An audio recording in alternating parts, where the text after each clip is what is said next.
দুর্গাপুজোয় অনেক ভিড় দেখেছি রাস্তায়, কিন্তু সরস্বতী পুজোতেও যে এত ভিড় জাস্ট ভাবাই যায় না। হ্যালো বন্ধুরা, কেমন আছো সবাই? তো আমি চলে এলাম আর একটা নতুন ব্লগ নিয়ে। আমি থাকি বাটানগর, অর্থাৎ বজবজ বাটানগর যেটাকে বলা হয়। এটা দক্ষিণ চব্বিশ পরগনার অন্তর্গত। তো সরস্বতী পুজোর রাত্রিবেলা বলতে সন্ধেবেলা আমি বেরিয়েছিলাম ফ্যামিলির সঙ্গে একটু ঘুরুঘুরু করতে।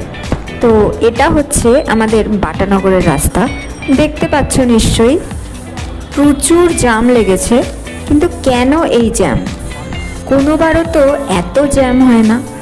প্রত্যেকবারই আমরা ফ্যামিলি নিয়ে সন্ধ্যের দিকে বেরোই, অন্তত বাটানগরের রাস্তায় এত জ্যামের মধ্যে কখনো পড়িনি। সেই দুর্গাপুজোর মতো দড়ি ধরা ছাড়া আর পুলিশের ছয়লাভ একমাত্র আমরা দুর্গাপুজোতেই দেখতে পাই। সরস্বতী পুজোয় আপাতত আমার এতদিনে চোখে পড়েনি, কিন্তু এইবারে আমি দেখছি এই অবস্থা। তাও কোথায় না, বাটানগরের রাস্তায়।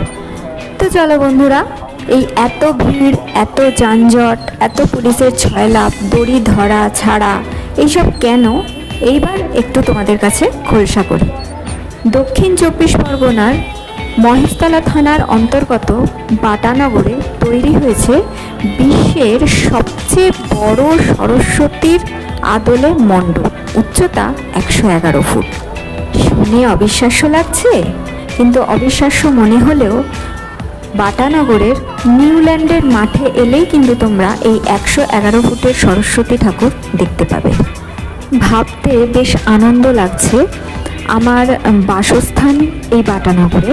এই 111 ফুটের সরস্বতী প্রতিমা দেখার কারণে কত দূর দূরান্ত থেকে কত মানুষ এসে এই ছোট্ট বাটানগরে হাজির হয়েছে, এটা ভেবে খুব আনন্দ লাগছে।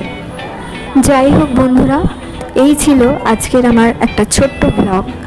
তোমাদের কেমন লাগলো এটা আমাকে অবশ্যই জানিও কমেন্টের মাধ্যমে।